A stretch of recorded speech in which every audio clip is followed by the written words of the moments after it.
Hello दोस्तों, कैसे हो आप? आशा करता हूँ सब अच्छे होंगे। तो चलिए आइए शुरू करते हैं आज की क्लास। और आज की जो हमारी क्लास रहने वाली है ये यूटेड प्रीवियस ईयर क्वेश्चन पेपर 2019 से रहने वाली है। और इस पेपर के 15 प्रश्न हमने पिछले क्लास में कर लिए थे और 15 प्रश्न हम इस क्लास में करने वाले हैं। ठीक है, तो चलिए शुरू करते हैं क्लास को। तो क्लास को शुरू करने से पहले आप सभी एक कॉपी और पेन ले लेंगे और उसमें आप 16 से और 30 तक क्या कर सकते हैं, नंबरिंग कर सकते हैं। फिर जैसे जैसे हम प्रश्न कर रहे हैं, अगर आपका प्रश्न सही हो रहा है तो उसके सामने सही का निशान लगाएंगे और आप फिर इस क्लास के अंत में देखेंगे कि आपके 15 में से कितने प्रश्न सही हो रहे हैं। ऐसा करने से आप अपनी तैयारी का स्वयं से क्या कर सकते हैं, मूल्यांकन कर सकते हैं। ठीक है, और ऐसा करने से आप परीक्षा में कम गलतियां करेंगे। ठीक है, इसलिए एक कॉपी और पेन लेकर जरूर बैठें। ठीक, चलिए शुरू करते हैं आज के लिए पहला प्रश्न। और पहला प्रश्न रहने वाला है प्रश्न नंबर 16। यदि किसी बच्चे की मानसिक आयु 5 वर्ष और कालानुक्रमिक आयु 4 वर्ष है तो बच्चे की बुद्धि लब्धि क्या होगी? बहुत बहुत महत्वपूर्ण प्रश्न है और इस प्रकार के प्रश्न पेपर में लगभग एक प्रश्न पूछा जाता है। और जो बुद्धि लब्धि है, बुद्धि लब्धि से संबंधित इस प्रश्न पत्र का ही ये तीसरा क्वेश्चन है। ठीक है, अब अगर हम बात करें कि बुद्धि लब्धि से और यहां से किस किस प्रकार से प्रश्न पूछे जा सकते हैं, तो इस प्रश्न पत्र में ही एक बहुबुद्धि से प्रश्न पूछा गया था। ठीक है, और एक यहीं से इस प्रकार से प्रश्न पूछा गया था कि जो बुद्धि लब्धि का जो संप्रत्यय है या बुद्धि लब्धि की अवधारणा किसके द्वारा दी गई, और तीसरा ये एक प्रश्न है। ठीक है, अब हम थोड़ा सा समझ लेते हैं कि यहां से आपको और किस किस प्रकार से प्रश्न पूछे जा सकते हैं। तो आपको प्रश्न पूछा जा सकता है कि जो बुद्धि लब्धि है, ठीक है, बुद्धि लब्धि पर सबसे पहले काम किसके द्वारा किया गया? ठीक है, फ्रांसीसी गाल्टन के द्वारा किया गया। और फिर अगला प्रश्न पूछा जा सकता है कि जो बुद्धि लब्धि का संप्रत्यय है, ठीक है, या बुद्धि लब्धि की जो अवधारणा है वो किसके द्वारा दी गई? तो वो किसके द्वारा दी गई? विलियम स्टर्न के द्वारा दी गई। और फिर अगला प्रश्न पूछा जा सकता है कि जो बुद्धि लब्धि पर पहला परीक्षण है वो किसके द्वारा किया गया? तो वो साइमन और विनय के द्वारा किया गया। ठीक है, और फिर अगला प्रश्न आपको पूछा जा सकता है कि जो बुद्धि लब्धि है यानी जो आईक्यू है, आईक्यू का सूत्र किसके द्वारा दिया गया? तो वो किसके द्वारा? वो लुईस टर्मन के द्वारा दिया गया। तो यहां से आपको अलग अलग प्रकार से प्रश्न पूछा जा सकता है। आपको त्रिबुद्धि का सिद्धांत पूछा जा सकता है या आपको बहुबुद्धि का सिद्धांत से प्रश्न पूछा जा सकता है। ठीक है, और इन सब को हमने एप्लीकेशन में अपने बहुत अच्छे से समझ लिया है। ठीक, आइए समझते हैं कि इस प्रश्न को हम किस प्रकार से सॉल्व कर सकते हैं। ठीक है, तो इस प्रश्न को सॉल्व करने के लिए हमें आईक्यू का जो सूत्र है वो क्या होना चाहिए? वो आना चाहिए। ठीक है, आईक्यू का जो सूत्र होता है वो MA बटा मानसिक आयु बटा वास्तविक आयु CA इंटू 100 ये होता है। ठीक है, तो हमें इसमें मानसिक आयु दे रखा है। ठीक है, तो IQ बराबर क्या हो जाएगा? MA की जगह हम कितना रख लेंगे? 5 रख लेंगे। ठीक है, और CA हमें दे रखा है कि कालानुक्रमिक आयु कितनी है? 4 वर्ष है, इंटू 100 कर देंगे। ठीक है, अब हम इसको क्या कर लेंगे? 25 से 25 को कितना हो जाएगा? 100 हो जाएगा। ठीक है, इसको हमने 25 से 4 बार काट लिया। अब 25 की गुणा हम किसके साथ करेंगे? 5 बार 5 के साथ करेंगे तो 25 पंजे कितना हो जाएगा? 125। तो इस प्रश्न का सही उत्तर क्या हो गया?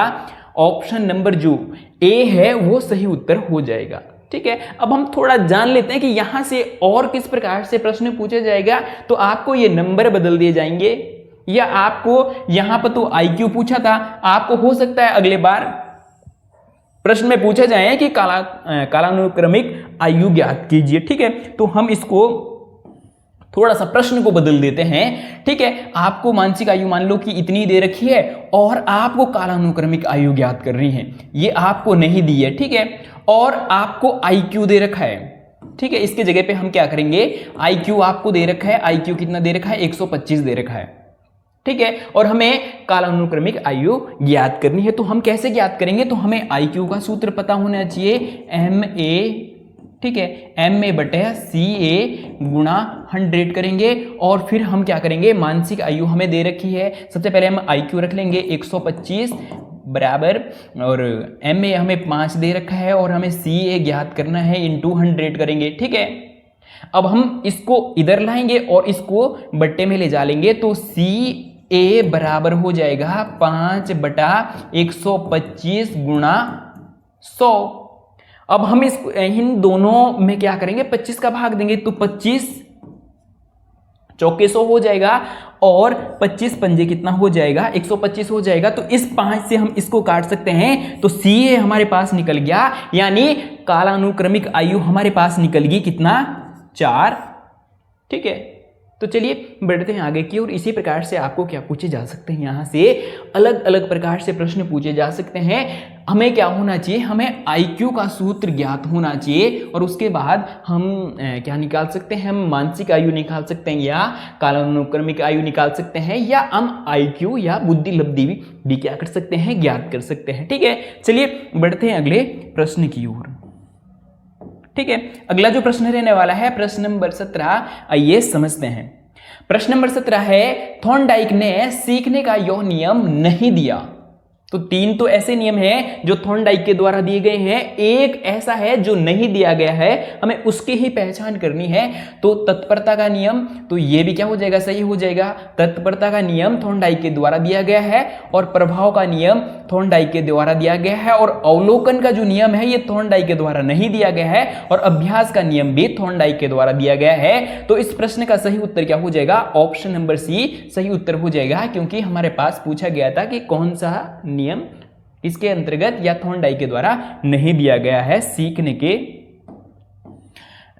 का नियम। ठीक है, चलिए बढ़ते हैं अगले प्रश्न की ओर। और अगला जो प्रश्न रहने वाला है प्रश्न नंबर 18, आइए समझते हैं। प्रश्न नंबर 18 भी बहुत महत्वपूर्ण है।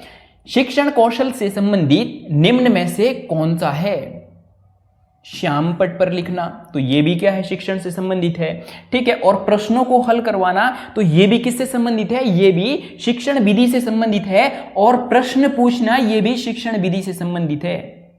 ठीक है, और अगला हो जाएगा कि इनमें से सभी, तो इस प्रश्न का जो सही उत्तर हो जाएगा वो ऑप्शन नंबर जो डी है वो क्या हो जाएगा, सही उत्तर हो जाएगा। ठीक है, ये तीनों के तीनों क्या है, शिक्षण विधि के अंतर्गत आते हैं, तो ये तीनों किससे हो जाएंगे, शिक्षण से संबंधित हो जाएंगे या शिक्षण कौशल से संबंधित हो जाएंगे। ठीक, चलिए बढ़ते हैं अगले प्रश्न की ओर। और अगला जो प्रश्न रहने वाला है प्रश्न नंबर 19, आइए समझते हैं। इंग्लिश वालों को प्रश्न पूरा दिख रहा है। ठीक है, तो प्रश्न नंबर 19 है कि सीखने की प्रक्रिया में सक्रिय अनुबंधन का आधार है। हमें ऑप्शन दिया गया है कि आवश्यकता और पुनर्बलन, उद्दीपन, उपयुक्त में से कोई नहीं। तो अगर हम बात करें इस प्रश्न के सही उत्तर की, तो इस प्रश्न का जो सही उत्तर होने वाला है वो ऑप्शन नंबर जो बी है वो सही उत्तर हो जाएगा। ठीक, चलिए बढ़ते हैं अगले प्रश्न की ओर। और अगला जो प्रश्न हो जाएगा प्रश्न नंबर 20, ये समझते हैं, और ये भी परीक्षा की दृष्टि से बहुत महत्वपूर्ण प्रश्न है। प्रश्न में पूछा जा रहा है कि सूक्ष्म शिक्षण के चक्र को पूरा करने की समय अवधि का क्या मान है। हमें ऑप्शन में दिया गया है कि 6 मिनट, 12 मिनट, 36 मिनट और 24 मिनट। तो अगर हम बात करें इस प्रश्न के सही उत्तर की, तो इस प्रश्न का जो सही उत्तर है वो ऑप्शन नंबर जो डी है वो सही उत्तर हो जाएगा। ठीक है, और यही प्रश्न आपको अगले किस प्रकार से पूछा जा सकता है, तो प्रश्न पूछा जा सकता है कि जो सूक्ष्म शिक्षण है, सूक्ष्म शिक्षण की जगह जो ये है चक्र को पूरा करना नहीं होगा। प्रश्न पूछा जा सकता है कि सूक्ष्म शिक्षण की समय अवधि का मान, मतलब जो सूक्ष्म शिक्षण की समय अवधि है वो कितनी रहती है। तो अगर प्रश्न इस प्रकार से पूछा जाता तो क्या हो जाता, सही उत्तर फिर ऑप्शन नंबर जो ए है सही उत्तर हो जाता। ठीक है, सूक्ष्म शिक्षण का जो समय अवधि रहती है वो 6 मिनट रहती है। ठीक है, और इसी प्रकार से जो हमें प्रश्न में पूछा गया है, तो प्रश्न में पूछा गया है कि सूक्ष्म शिक्षण के चक्र को पूरा करने के लिए, और चक्र को पूरा करने के लिए इसकी कितनी स्टेज है, तो 6 स्टेज है। ठीक है, जैसे सबसे पहले क्या हो जाएगा, पाठ्य योजना हो जाएगा। ठीक है, और उसके बाद शिक्षण हो जाएगा, उसके बाद फीडबैक हो जाएगा। तो ये 6 विधियां हैं, और 6 विधियां 6 मिनट की है, तो ये 6 चक्के कितना हो जाएगा, 6 चक्के 36 हो जाएगा। तो इसलिए ये पूरा चक्र कितने का हो जाएगा, कितने 36 मिनट का हो जाएगा। ठीक है, और अगर आप इन सब चीजों को डिटेल में समझना चाहते हैं, तो जो हमारी थ्योरी क्लासें कराई जा रही है ऐप पर, वहां पर आप हमारे साथ जुड़ सकते हैं, और वहां पर इस पर डिटेल से क्लास कराई जाएंगी। अभी नहीं कराई है, अभी हम दूसरे टॉपिक कर रहे हैं, तो इस पर भी डिटेल से क्लासें कराई जा रही है। अगर आप हमारे कोर्स में जुड़ना चाहते हैं तो जुड़ सकते हैं। उसके लिए आपको क्या करना होगा, आप हमारा सारथी कोचिंग सेंटर का जो एप्लीकेशन है उसे डाउनलोड कर सकते हैं और फिर वहां पर डिटेल में तैयारी कराई जा रही है। अगर हम बात करें उसे आप किस प्रकार से डाउनलोड कर सकते हैं, या तो आप हमारे व्हाट्सएप नंबर 9808936634 पर आप मैसेज कर सकते हैं, ठीक है, और या आप इस क्लास के डिस्क्रिप्शन बॉक्स में जाकर हम अपने सारथी कोचिंग सेंटर ऐप का क्या कर देंगे, लिंक पिन कर देंगे। आप वहां से जाकर क्या कर सकते हैं, ऐप को डाउनलोड कर सकते हैं और हमारे बैच के साथ जुड़ सकते हैं, ठीक है। तो चलिए शुरू करते हैं अगले प्रश्न को। और अगला जो हमारे पास प्रश्न है प्रश्न नंबर 21। आइए समझते हैं, समस्यात्मक बच्चों की पहचान हेतु कौन सी विधि प्रभावशाली है। हमारे पास पहले दिया गया है कि विकासात्मक मापनी, और बी है कि बालक का व्यक्तिवृत्त अध्ययन, और सी है कि बालक के व्यवहार का व्यवस्थित अवलोकन, और डी है, ऑप्शन नंबर डी है कि उपयुक्त सभी। तो अगर हम बात करें कि समस्यात्मक जो बच्चे हैं उनकी जो पहचान है वो इन तीनों के तीनों विधियों के द्वारा की जा सकती है, इसलिए इस प्रश्न का सही उत्तर क्या होने वाला है, ऑप्शन नंबर डी सही उत्तर होने वाला है, ठीक है। चलिए बढ़ते हैं अगले प्रश्न की ओर। और अगला जो प्रश्न रहने वाला है प्रश्न नंबर 22। तो प्रश्न नंबर 22 भी बहुत बहुत महत्वपूर्ण है और हम कह सकते हैं कि इस 30 प्रश्नों में से सबसे आसान प्रश्न कह सकते हैं, ठीक है। इस सामाजिक सांस्कृतिक सिद्धांत का प्रतिपादन किया पियाजे के द्वारा किया गया, या जॉन हॉक के द्वारा किया गया, या स्किनर के द्वारा, या वाइगोस्की। तो ऑप्शन नंबर जो डी है वो क्या हो जाएगा, इस प्रश्न का सही उत्तर हो जाएगा। और मेरा ऐसा मानना है कि इस प्रश्न को किसी भी अभ्यर्थी ने क्या नहीं किया होगा, गलत नहीं किया होगा, ठीक है। चलिए बढ़ते हैं आगे की ओर।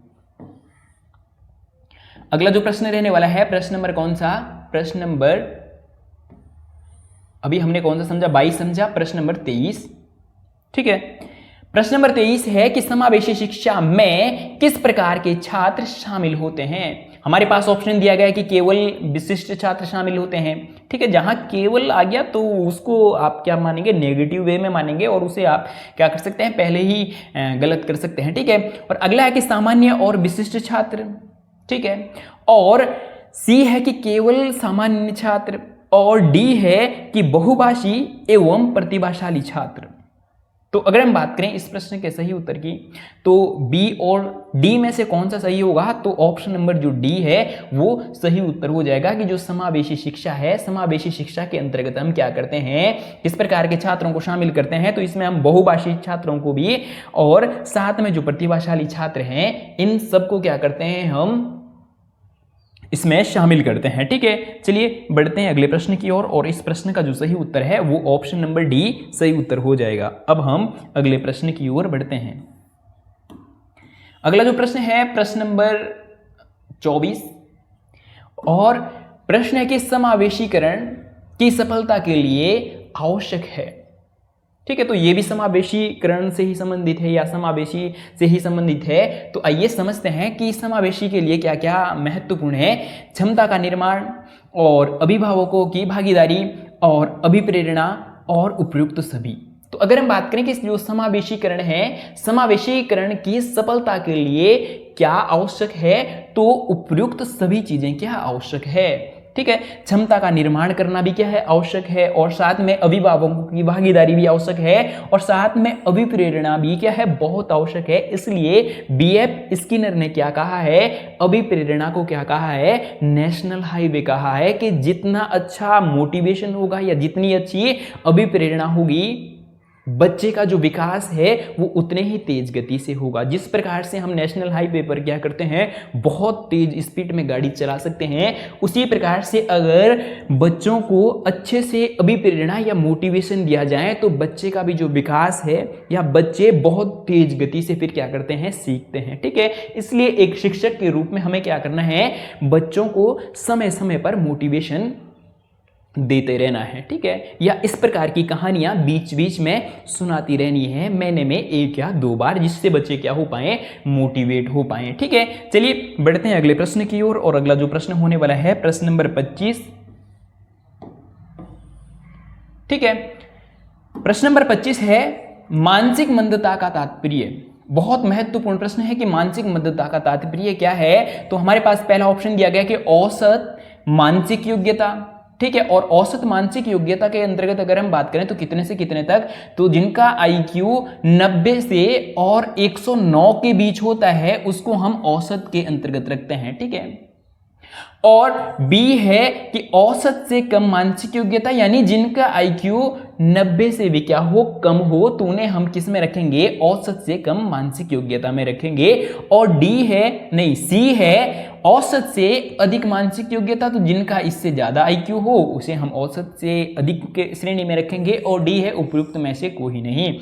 अगर हम बात करें इस प्रश्न के सही उत्तर की, तो यहां पर पूछा गया है कि मानसिक मंदता का मतलब क्या हो जाएगा कि जिनका IQ किससे, औसत से कम है, या जिनका IQ क्या है, औसत से कम मानसिक योग्यता वाले जो बच्चे हैं वो किसके अंतर्गत आने वाले हैं, वो मंदता के अंतर्गत आने वाले हैं। तो इस प्रश्न का सही उत्तर क्या रहने वाला है, ऑप्शन नंबर जो B है वो सही उत्तर होने वाला है, ठीक है। चलिए बढ़ते हैं अगले प्रश्न की ओर, और अगला जो प्रश्न होने वाला है प्रश्न नंबर 26, तो समझते हैं।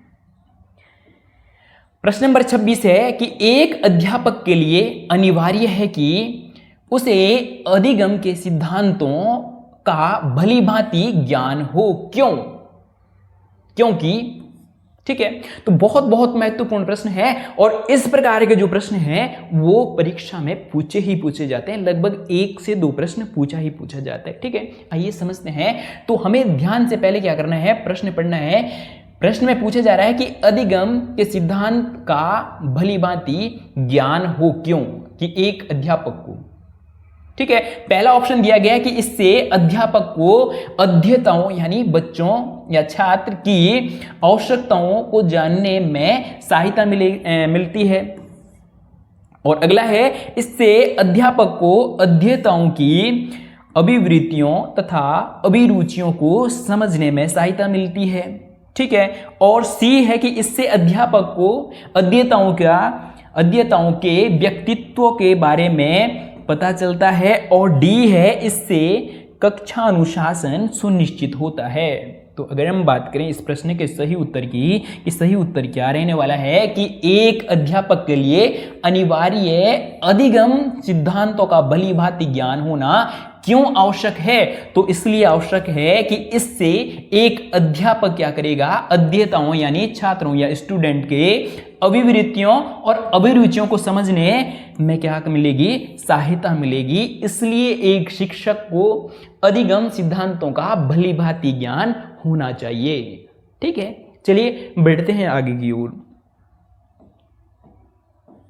तो हम एक शिक्षक के रूप में हमें कितना भी आता हो, हम कितने भी ज्ञानी हो, लेकिन अगर हम बच्चों को नहीं समझ पा रहे हैं कि बच्चा किस प्रकार से समझ सकता है, हमारी अपनी सोच समझ कितनी भी अच्छी हो, ठीक है, या हमारे सोचने समझने का लेवल कितना भी बड़ा हो, लेकिन अगर हम बच्चों को नहीं समझ पा रहे हैं कि बच्चे किस प्रकार से सीखते हैं, तो वो हमारा ज्ञान धरा का धरा रह जाता है। हम बच्चों को नहीं समझा पाते हैं, ठीक है। तो इसलिए एक शिक्षक के रूप में हमें बच्चों को समझना भी क्या है, जरूरी है, ताकि बच्चा किस प्रकार से सीखता है हम बच्चे को उस प्रकार की टीचिंग स्किल के द्वारा क्या करें, बच्चे को समझाएं, ठीक है, या उस प्रकार की विधि से हम क्या करें, बच्चे को समझाएं, ठीक। चलिए बढ़ते हैं अगले प्रश्न की ओर, और अगला जो प्रश्न रहने वाला है प्रश्न नंबर 27, शैक्षणिक सामग्री का चयन किसे करना चाहिए। हमारे पास ऑप्शन दिया गया कि अध्यापक को करना चाहिए, या विभाग अध्यक्ष को करना चाहिए, या संस्थान के प्राचार्य को करना चाहिए, या विशेषज्ञों की एक समिति को। तो अगर हम बात करें इस प्रश्न के सही उत्तर कि शैक्षणिक सामग्री का चयन किसके द्वारा करना चाहिए, तो एक विशेषज्ञों की समिति को करना चाहिए, ठीक है। चलिए बढ़ते हैं अगले प्रश्न की ओर, और अगला जो प्रश्न रहने वाला है ये आज के लिए सेकंड लास्ट प्रश्न रहने वाला है, ठीक है, नहीं सेकंड लास्ट प्रश्न इसके बाद है, तो ये आज के लिए 28वें नंबर का प्रश्न रहने वाला है। तो आइए समझते हैं कि विद्यालय जीवन या स्कूलन की या का मुख्य उद्देश्य होना चाहिए, कि जो विद्यालय जीवन है उसका मुख्य उद्देश्य क्या होना चाहिए, उच्च उत्तीर्ण प्रतिशत, कि ज़्यादा से ज़्यादा जो बच्चे हैं उनका उच्च उत्तीर्ण प्रतिशत होना चाहिए, ठीक है। और अगला है कि समय पर पाठ्यक्रम को पूरा कराना, ठीक है। और सी है कि बालकों का अनुशासित जीवन, और डी है बालकों द्वारा सक्षमताओं, ठीक है, बालकों द्वारा सक्षमताओं का अर्जन। तो अगर हम बात करें इस प्रश्न के सही उत्तर की, तो इस प्रश्न का जो सही उत्तर हो जाएगा वो ऑप्शन नंबर जो डी है वो सही उत्तर हो जाएगा, ठीक है। तो अगर हम बात करें कि जो ये 3 है ये भी क्या है, जरूरी है, लेकिन सबसे जरूरी क्या है कि बालकों द्वारा सक्षमताओं का अर्जन, ठीक है। तो एक विद्यालय या एक स्कूल का ये भी क्या है, कर्तव्य है कि भाई उसके ज़्यादा से ज़्यादा बच्चे क्या करें, अच्छे नंबरों के साथ उत्तीर्ण हों, ठीक है, और समय पर वो पाठ्यक्रम भी पूरा कराएं, और साथ में बालकों का अनुशासित जीवन भी, ये भी अच्छी बात है। लेकिन अगर हम बात करें कि सबसे महत्वपूर्ण कौन सा होने वाला है, तो ऑप्शन नंबर जो डी है वो सही उत्तर होने वाला है, ठीक है। चलिए बढ़ते हैं अगले प्रश्न की ओर, और अगला जो प्रश्न होने वाला है प्रश्न नंबर कौन सा, 29। तो ये आज के लिए सेकंड लास्ट प्रश्न रहने वाला है, ठीक है। और इस प्रश्न को करने से पहले अगर आप हमारे सारथी कोचिंग सेंटर में पहली बार हो और अभी तक चैनल को सब्सक्राइब नहीं किया है, तो सबसे पहले चैनल को सब्सक्राइब करें, ताकि आपको आने वाली इस प्रकार की जो वीडियो है उसका नोटिफिकेशन आप तक पहुंचे और वो क्लास आप तक पहुंचे। इसलिए चैनल को सब्सक्राइब, वीडियो को लाइक और साथ में एक कमेंट जरूर करें कि आपको ये क्लास कैसी लगी, ठीक है। हमारे द्वारा आपके लिए क्या है, बहुत मेहनत की जाती है। ऐसे गर्मी में भी हम क्या करते हैं, बिना पंखे के आपको पढ़ाते हैं, ठीक है, या आपके बीच इस प्रकार की क्लास लाते हैं, ठीक है। तो इसलिए आपका भी थोड़ा सा दायित्व बनता है, फर्ज बनता है कि चैनल को क्या करें, सब्सक्राइब करें, वीडियो को लाइक और साथ में एक कमेंट कर सकते हैं, ठीक है। अगला प्रश्न है कि सम्मिलित शिक्षा की सफलता निर्भर है, यानी इसका मतलब क्या हो जाएगा कि समावेशित शिक्षा, ठीक है, इंक्लूसिव एजुकेशन की जो सफलता है वो किस पर निर्भर करती है। हमारे पास पहला ऑप्शन दिया गया है समुदाय के सहारे पर, और बी है शिक्षण अधिगम सामग्रियों की उच्चतम गुणवत्ता पर, और सी है कि पाठ्य पुस्तकों की उत्कृष्टता पर, और डी है कि अध्यापकों की अभिवृत्त्यात्मक परिवर्तन पर। तो अगर हम बात करें इस प्रश्न के सही उत्तर की कि जो समावेशी शिक्षा है, समावेशी शिक्षा की सफलता निर्भर करती है, तो किस पर करती है, अध्यापकों की अभिवृत्त्यात्मक परिवर्तन पर, ठीक है। तो बहुत महत्वपूर्ण प्रश्न है, और इस प्रश्न का सही उत्तर ऑप्शन नंबर जो डी है वो क्या हो जाएगा, सही उत्तर हो जाएगा, ठीक। चलिए बढ़ते हैं अगले प्रश्न की ओर, और ये आज के लिए अंतिम प्रश्न रहने वाला है, ठीक है। आइए समझते हैं। तो प्रश्न है कि बालिकाओं की शिक्षा को प्राथमिकता दी जानी चाहिए, क्योंकि बहुत बहुत महत्वपूर्ण है कि जो बालिकाएं हैं, बालिकाओं की शिक्षा को प्राथमिकता देनी चाहिए, क्योंकि मतलब क्यों देनी चाहिए। तो पहला ऑप्शन दिया गया है कि लड़कियां लड़कों की अपेक्षा अधिक होशियार होती है। तो ऐसा तो नहीं कह सकते कि सारी के सारी लड़कियां सब लड़कों से होशियार ही होती है, ठीक है, कुछ लड़के भी होशियार हो सकते हैं, ठीक है। और बी है लड़कियां संख्या में लड़कों से कम हैं। तो हम सिंपैथी दिखाएं कि भाई लड़कियां क्या है, लड़कियां संख्या में कम हैं, इसलिए लड़कियों को प्राथमिकता दी जानी चाहिए। तो ये भी एकदम सही आंसर नहीं मान सकते, ठीक है। और सी है भूतकाल में लड़कों की तुलना में लड़कियों के साथ भेदभाव किया गया, भूतकाल में, लेकिन वर्तमान समय में तो क्या लड़का लड़की सब बराबर है, ठीक है। तो ये भी हम क्या नहीं कह सकते, सही उत्तर नहीं कह सकते। और डी है लड़कियां सामाजिक परिवर्तन का नेतृत्व करने में क्या होती है, सक्षम होती है। तो लड़कियां भी क्या है, जो सामाजिक नेतृत्व है, सामाजिक नेतृत्व करने के लिए क्या है, सक्षम है। तो ऑप्शन नंबर जो डी है वो क्या हो जाएगा, इस प्रश्न का सही उत्तर हो जाएगा, ठीक है। तो ये थी आज की क्लास। अगर आपको क्लास अच्छी लगी तो वीडियो को लाइक, चैनल को सब्सक्राइब और साथ में एक कमेंट जरूर कर सकते हैं कि आपको ये क्लास कैसी लगी। और साथ में एक काम और कर सकते हैं कि इस क्लास को अपने उन सभी साथियों तक ज़्यादा से ज़्यादा शेयर करें जिनका भी इस बार यूटेट 2026 का पेपर है, ठीक है। तो चलिए आज के लिए इतना ही, मिलते हैं जल्दी इस प्रकार की नेक्स्ट क्लास में, तब तक के लिए जय हिंद।